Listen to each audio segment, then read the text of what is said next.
Lewis Jr. Show right here on WOL Radio here in DC. And you can go to the website for more on WOLDCnews.com. This is WOL 1450 AM and 95.9 FM. And this is the second show. And today what we're going to do on the program is we're going to open up the phone lines. You know, a lot of you last week asked, how come I couldn't call in? And you could have called in, but we didn't open the phone lines up for you. Well, today we're going to do that. And I know a couple people said they wanted to call in. So if you need the number is 1-800-450-7876. On today's show, we're going to be talking about the Washington Commanders, and the draft is coming up in just a couple of days. It's this week. It's finally here, and this is where things ramp up and everyone gets serious as far as the matter. So we're going to be talking about what do you think the Washington Commanders should do as far as Thursday night with their 29th pick? Should they trade back? Should they trade up? Should they keep the pick? We're going to talk all about that and break that down. And then, of course, coming up a little bit later on, when we open up the phone lines, we'll get your favorite draft moment, if you can remember that. I think a lot of you may say RG3 2012. I think a lot of fans, that's the last time they felt good about something. But you should go back to just last year with Jaden Daniels, because that seems like the pick that they got right, and they seem like they found their franchise quarterback. So we're going to talk about all those things again. If you want to subscribe to this show, you can do so as far as on the podcast platform and all the major podcast carriers, and you can actually watch the program as well on YouTube. So later today, I'm going to actually be in Ashburn. I'm going to be out there because the team is having a pre-draft press conference. Adam Peters, Lance Newmark, they're all going to talk about exactly what they're going to do. And obviously they can't give us all the tea, but they're going to be able to let us know a direction or some of the thoughts and things that they may want to go with. But I think if you're the Commanders, you're sitting in a good situation, because there are going to be several players that are on your board that are going to be there at 29. This is the first draft in a long time, and I was at the Combine. I'm at the Combine every year, but this year in particular in Indianapolis, I literally felt like the players that were there were all talented. Maybe not uber talented, maybe not, guys that you knew for surefire that they were going to be franchise ready and hit the ground running, like similar to Jaden Daniels did last year. We knew he was going to be special. I think this year, though, there are several players that are capable of starting for many NFL teams. So there are a lot of players that are going to be in this year's draft that you can get value from in the later part of the draft. And I mean that sincerely. I especially know that in the end of the first round or the second round in general, you may be getting a player that's a top 15 talent on the board. So if you're Washington, I think that they're in a situation where they're going to do well. I actually think Washington's going to trade back, so we'll talk about that when we have, when we have some of our callers call in. And again, remember, the number's 1-800-450-7876. Remember, coming up in the second half of today's program, we're going to ask you for your favorite draft moment. And if you were to ask me what my favorite draft moment would be for the Washington Commanders, it would probably be last year for me. And I say that because it was real hope in the building. I was in Detroit. I was one of the first people to interview Jaden Daniels once he came off the podium after being selected second by the team. And you just felt a positive energy coming off the kid. He knew all the right answers, all the right things to say. I asked him as far as coming to D.C. and, this being an affluent African-American community and, just the historical value. And he mentioned that he was ready to go. He mentioned that he couldn't wait to get to D.C. because he knew who he was. He knew that he wanted to be a face and he wanted to give other, young black kids a chance, to see that you can do this. And then on top of that, he mentioned Doug Williams. I mean, obviously the kid hit a home run on his first interview. He mentioned Doug Williams and how he had a relationship with Doug Williams, and now how he felt like, Doug Williams was a guy that would be able to help him. And sure enough, that's exactly what happened. So if you're a Commanders fan, this is an exciting time. It really is. It's exciting time because for the first time, or second time now, because this is Adam Peters' second year, but literally over a 30-year span, they didn't have a general manager. You had to bring up the name Vinny Serrato or Bruce Allen, and again, they didn't have a general manager. Sorry, that's just the way it was. And it showed on the field. The product showed. So now, we're going to open up our phone lines, and I think we have a caller right here. Jorge's on the line right now. So if Jorge's on there, we can bring him on in. Jorge, how you doing? Okay. All right. So he's not in yet. So we'll get him on when he's, I think he's there now. Hey, Tony. Hey, Tony, how you doing? Man, how you doing, Lake? What's going on with you, man? Are you excited for this week? Oh, you already know, man. Like last season was really awesome, man. It's led to a pretty eventful and awesome off season, man. So yeah, I'm all about it. Yeah, one of the questions I'm asking is, as far as fans, as far as your excitement level, not just that, but one of your most exciting moments in the draft. Do you have a favorite moment? Man, throughout the years, there have been two different occasions where there have been guys that I've really wanted for the team to draft. And there's only been two times that they've actually lined up and worked out. One was Sean Taylor, and one was last year. Yeah. So those two really stand out to me, man. I was really excited about Sean. I knew he would be awesome. He's my kind of guy, so I'll never forget that. Yeah, when they took Sean Taylor, I actually was on ESPN Radio in Florida at the time, and we covered obviously University of Miami and Florida State football. So the guy was a legend already. Back there in Florida, and everyone knew at the time that Washington was falling in love with University of Miami players, Santana Moss, Clinton Portis, Rocky McIntosh. All those guys were like saying, look, you got to get Sean Taylor. And Joe Gibbs, he bought in on it, and he took Sean Taylor, and we know how, the first 3 years of that young man's career, how it was looking before he tragically lost his life.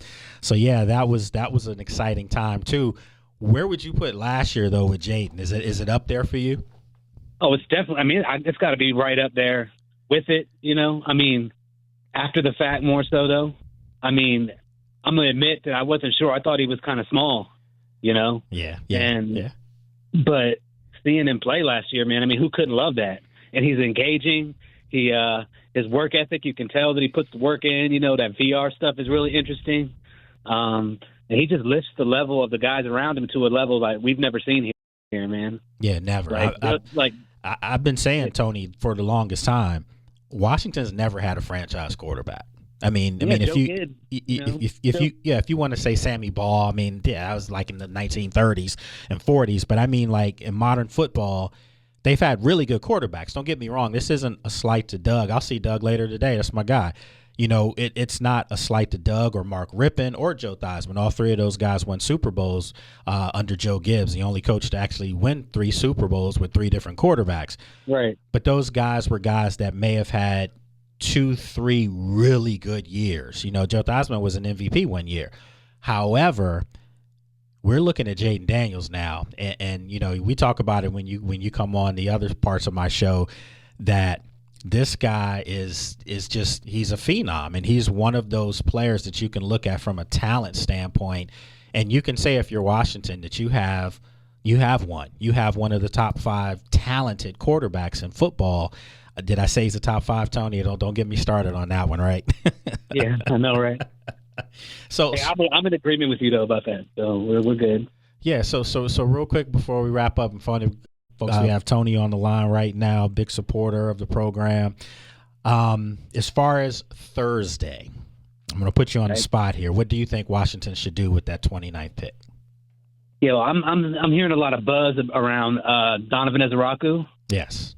Out of Boston College, and I think he would be great. But it's just, to me, he seems like more of a Dante Fowler type that is a one-way player, kind of like a pass rush specialist. Mm-hmm. To me, I've told you this before, man. I think Nick Scorton, he led the Big Ten in sacks as a freshman at 265, and then bulked up to play a different role at A&M and played well at it. So to me, I think he'd be a perfect fit here. He's raw, but he's also very coachable. and very much a locker room guy, and that's what we need here. I think he'll do great right away. Exactly. Like, I don't think he's too raw to be taught. I think he's exactly what we need, to be honest. Well, I think the coaching staff on this football team is outstanding, and that they'll be taught regardless of if they come in and they need to work on their technique or anything like that, or build some strength up. They're going to get all of the above because the coaching staff in Washington now is outstanding. So, Tony, my friend, I appreciate you calling in, man. We're going to have to get you to do this more often, and we'll see you on Friday. All right. All right, definitely, man. Have a good day, bro. Okay, take care. You too. All right, folks, we have another caller in. We have Brad Jones on the line. What's going on, Brad? Blake, what's happening, my brother? How you doing, man? I appreciate you calling from Detroit, man. What's up? You know it, man. You know it. I got to call and support my guys, support my squad. That's right. I got to do that. It's exciting times, man. I'm going to see the guys later today. I have to go up to the facility for a pre-draft presser. So we'll find out, kind of what they're thinking. They're not going to let the cat out the bag. But, one of the questions that I am asking on the show today is an exciting draft moment for you. Do you have one that stands out to you? Was there a player that was selected that you really wanted that they took, or maybe even disappointment, a player that was sitting there that they didn't take? And we all know about Christian Gonzalez a couple years ago, and they took Emmanuel Forbes. Whole nother story for a whole nother day. Right. How much time you got, bro? You know what? Excited. I was excited about Jaden, of course. Mm-hmm. Everybody was giving a hype off to Caleb, but I knew Jaden was always the best one. I'll go back a couple years. Yeah, we know Forbes, but Jamin Davis, to me, was just, I liked, man, I'm just drawing a blank. The linebacker out of Notre Dame that plays for Cleveland right now. Forget his name. Or more. Yeah. I know you're talking about, but you wanted Washington to take him, huh? I did. Well, over Jamin Davis, I figured Jamin Davis. That was another reach of the last regime. One hit wonder in college. I'm not big on one hit wonders in college at all. Absolutely, not at all. And then they threw him in the middle, tried to play middle linebacker, and then killed him publicly because he couldn't play. So it was just, yeah. Yeah, man. we've had some bad draft picks, over the past 30 years. But I always say the last 2 years, this is all we're going by now, because last year they nailed that draft class. This year they only have five. They only have 5 draft picks. But I always try to remind people that there's 5 guys that were, from last year's draft class that really didn't hit the field, that they feel really high on, and a guy like Tyler Owens, who was an undrafted player who was on the roster. So I think that they feel like those 6 guys, will come in this year and really, be major contributors. So therefore, you're almost having 10 draft picks in a nutshell. Absolutely. So the other question that I'm asking people who are calling in is, what do you think Washington should do with that 29th pick? Like as we talked before, mm-hmm. I'm more of the guy who let the draft come to you. Mm-hmm. Don't overreach, which I think this, with the front office that we got leading the team of the draft now. So I think if trading back, if it's there, but I want a wide receiver. I do. I want another one to let Debo do what he does underneath. Luther Burden might be sitting there. One of those running backs. Yeah. Hey, listen, Brad. Luther Burden might be sitting there out of Missouri at 29. He might be there. So you're telling me if he's there, and let's just say you have 1 or 2 of these edge rushers sitting there at 29, and you could have Travion Henderson from Ohio State, running back, sitting there at 29. You could have, Nick Amonwori from South Carolina, who's a safety. He could be there. You still would take that wide receiver? See, I think we can get Henderson in the second round. I'm only looking at our upcoming defenses. We're going to play some top defenses now, right? And we're going to have to outscore them. We're going to have to outscore. And the only thing I don't want us to do is, because we got 5, Jaden, mm-hmm. to think that because he can make everybody else so great, we don't need to add talent around him, right? I think let's just put some pieces around him. So I say head scratcher, man, because we got so many spots. We do need that edge rusher, but, if that receiver is there, I say go get him. And so, or that running back in the second round. And see, I'm with you. Like I always say, you can outscore people if your defense can't stop them. But the problem is when we go back to last year, what was their Achilles? It was the defense. You know, the offense the offense did what they needed to do. They were in the NFC Championship game, and the defense played their part as well. But when you think about who you're going to be playing against, Super Bowl champion Philadelphia Eagles 2 times, obviously in the same division, but you have Jalen Hurts, a quarterback that likes to do more with his legs than his arm. You kind of need somebody that's going to establish the edge out there and make life uncomfortable for him. I will say this though, Brad. I'm not reaching just to take an edge rusher if the one that I want isn't there, just to appease. No, I won't do that. Then I'll go with the best talent on the board. So are you comfortable with this team at 29 just taking the best player on their board if that player is still sitting there? I am. Again, just not to reach. I am, because I think you can get some guys in the second round who you don't need to come in and make that impact right now. We could develop them. You know what I mean? I like that kid out of Texas A&M. I think he only got like 3. Stewart is his last name. Yeah. So Shamar Stewart. See, and I like Stewart, but you know what? In 4 years, with that defensive line, they have like 3 guys that might be in the first 2 rounds are going to be taken from their defensive line. He only had 4 sacks, so that's kind of telling me, okay, maybe his best football is ahead of him, maybe with the proper coaching. But the problem with that is that sounds a little bit like a project. And I'm not Washington doesn't need a project right now. They need a guy that's going to come in and get it done. Well, he had a lot of pressures, though, right? He had a lot of pressures in college. And I think if they draft him, that's a vote of confidence to Ryan Kerrigan and that defense that can develop him, you know, and what he could be. But I get your point, Lake. You know, either way, I'm glad where we are. Right? Mm-hmm. We've had so many holes on this rosters in the past. I'm glad where we are, and I got confidence in AP to let him cook and make the right decision. Either way, you know what I mean? So let me guess, in the man cave, that newly furbished man cave that you have built up out there in Detroit with all Washington stuff on it, are you telling me that you just gonna sit back with a beverage and just relax and watch the draft? I'm gonna sit back and just watch. Yeah, it's no need to be nervous now, right? Because we know we're not going to reach and we're going to make the right decisions. I'm just sit back and enjoy it, man. That's all I'm going to do. If we could get one of them running backs, if Hampton is there, right, which I doubt if he would be, but if he's there, you pull that trigger on Hampton. Yeah, man. Yeah. Marion Hampton is nice. Back out of North Carolina. So, yeah. Well, look, Brad, man, I appreciate you calling in, man. You know, it's radio, so everything's quick now. So, but I appreciate you doing this, and you know, we're gonna have you on Friday. For our panel, we'll get it done. All right. Support you all day, Lake. Appreciate you, man. Take care, brother. I appreciate you. Take care now. All right, folks. We got another caller on the line. We got Michael Barrett calling us right now. What's going on, Mike?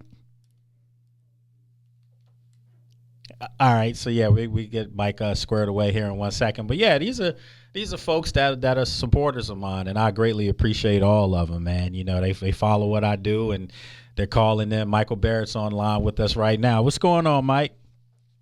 What's happening, Brother Lake? How are you, my friend? I'm good, man. I appreciate you taking time out of your morning to call in, and you still stewing over our conversation from Friday and trying to figure out if I was right or not. Look, I'm wavering. I'm not going to leave Sheila by herself, though. So I'm going to stay the course. But yeah, that one was a tricky one. But I got a good one coming. Your point of view. I got an even better one coming up Friday. It's going to really make your head hurt on this one. So wow. I hope to be there. I'll be out of town, but I'm taking my laptop and I'm hoping I can join this Friday. Okay, so you know what I'm going to start doing is, here on Tuesdays on WOL, with the great folks over here, I think maybe what I could do is kind of throw out the question. And for people who want to call in on the radio, they can do that because some of them don't watch the show, so they can call in here. So I'm going to give you the question in advance, okay? Because awesome. you were so engaged with my last head scratching question for you, so I'm going to give it to you now. Okay, are you up for it? I'm ready to go. That way I could get some sleep on it because that one was pretty tough. No joke. Okay, so before I give you the question, I'm going to let our listeners right now know what I did on Friday. I have Fan Day on my show, and we have fans from all over the country come on and. So the question was that if you, as a Commanders fan, if you were guaranteed over the next decade to have 2 guaranteed Super Bowls, would you sign up for that? Or would you sign up for, over a decade, 6 guaranteed playoff appearances, but you don't know the outcome of those playoff appearances? And Michael Barrett and Sheila and some other folks said that they would take the guaranteed 2 Super Bowls, despite the fact that they could be terrible for 8 other years. And I said, no, you got to take the 6 guaranteed playoff appearances, because you don't know the outcome of those playoff appearances, because they can win 6 Super Bowls. We know the chances of that are kind of slim. Well, anyway, that was that question. So these are kind of the head scratchers. Well, I have one for you today, my friend, that's going to really get you here. Okay? Uh-oh. Uh-oh. I'm ready to go. All right. So you can go. This is the question. For this year's 2025 Washington Commanders, you can remove 2 starters anywhere on any side of the ball. It could be offense, defense, 2 offense, 2 defense, whatever. It could be a special teams guy. But you can remove 2 of those guys out of the starting lineup, and you can replace them with 2 former legends. Oh, wow. Yeah, I like doing these. They make your head hurt a little bit. Look, I've already got one locked and loaded. Okay, who would that be? Well, the removal is pretty easy. I don't know what the 53 how it's made up now, but I'm putting Dexter Manley on that team. Yes, hands down. Yes. Hands down. And you can remove whoever you want from the line, to be honest. I'm putting Listen, that was one of my guys. So I'll just tell you, I have 4 guys that I'm not removing all 4. I mean, but there's 4 guys that I'm only considering. Dexter Manley's one. Darryl Green is another one. Oh, yeah. Sean Taylor is another one. Oh, my goodness. And finally, John Riggins is the other one. Ooh, I didn't see that one. And I'm saying that because these are all positions of need. Obviously, someone could say, well, what about Trent Williams at left tackle? Well, you have Laramie Tunsil now, who's an all-pro. So, I'm okay with that for now. But, yeah, those other 4 guys could really turn this roster into something. I'm telling if we could, I know your question was 2, but if we could get those 4, we're in the Super Bowl. If we could get those 4, I mean, if they could get 2 out of those 4, they might be in the Super Bowl. Oh, and an asterisk, a shout out to Mark Mosley. Then we know we cook it. Yeah, then you're not missing any field goals, right? That's right. The last kicker to ever win. PATs as we did in Dallas to tie that one up. That wouldn't happen under Mark Mosley. And he was the last kicker in NFL history to ever win an MVP, the last one to do so. I totally forgot about that. So yeah, I mean, wow. that's when that happened. So, Mike, so look, real quick here, I want to get the question of the day here is, as far as exciting draft moments, do you have a moment that excited you more than previous years? Well, was there a player that you wanted that the team took you were uber excited about, or was there a disappointing moment that stood out to you? I mean, low-hanging fruit last year, and to be perfectly honest, I know hindsight's 20/20, so it may sound crazy now, but I was excited for Chase, uber excited for Chase. Yeah, I think Chase would have been exciting and would have been the player we thought he could have been if he had different coaching. I truly believe that. The coaching. I don't mind mentioning names, Jack Del Rio and Ron. They just it wasn't there for him. And no. I think if he was there now under Darryl Tapp, and obviously Joe Witt, the defensive coordinator, and Dan Quinn, a defensive-minded coach, you'd be seeing something different with that guy. So some people were thinking he might come back in free agency. Well, no, once you move on from someone, you gotta let that go. Yeah, I think so. Yeah, I think so. Yeah, that was. I was excited. I was on board with it. With best player available, the other 3 first-round picks under RR were reaches, and I think those reaching days are over. To be honest, I would be shocked if whatever name we hear, if we draft anyone on Thursday night. Well, see, that's not going to be a reach. But see, Michael, that was actually where I was going next, and that was the other question that I'm asking everyone who's calling in today is, at 29, what should Washington do with that pick? Well, you kind of prefaced it by kind of alluding to maybe they might trade back. That's what I think they're going to do, and I think they should. Yeah, I mean, if I'm up at 11:30 or whatever time that is, I don't think it's going to happen. I'll be in the building still, man. Like I'll still be at the team facility. Yeah, it's going to be a late one for sure. One thing that has not been mentioned much, and I think may happen, is a possibility of a trade up out of that spot. Well, I'm kind of leaning against that, just from the standpoint that I think this year's draft class is so deep. I mean, it truly is. Like, you want a running back, there's a bunch of them. You want an edge rusher, there's a lot of them. Some of them are still projects, though. But my thing is that there's a guy that at 29 that you probably could get back at 35, 36, 37. Yeah. So maybe you trade back and still get the guy you want, and now you've accumulated another pick maybe in the 5th round or something like that. But to move up, it would have to be for someone that is, that's free falling. Maybe an Amarion Hampton, running back out of North Carolina. I mentioned him earlier, but he's a guy that seems like he could go top 15 or he could go 25 or later. And now that's the case. If you're Washington and Amarion Hampton sitting there at 25, 26, yeah, maybe you do make a call in and see what would it take to move up 2-3 spots to get this guy. So, but again, whatever Adam Peters and company do this year, this is the first year I've never done a mock draft. And I'm not doing one this year because it's going to be wrong. Because you're right. There's professionals in the building that know what they're doing, and I'm just going to watch them cook, watch them do what they do. Absolutely. No more leaks, no nothing. I mean, a lot of folks were saying it was going to be Daniels last year, but they didn't show their hand at all. Throughout the whole process. Maybe you knew something I didn't, but I was still, okay, is it going to be May? Is it going to be that? I didn't know until the pick went in.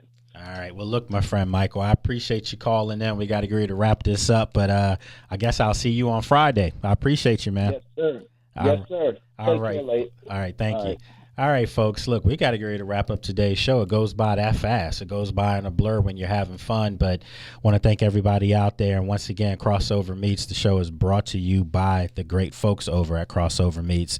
You can go to crossovermeets.com for more information.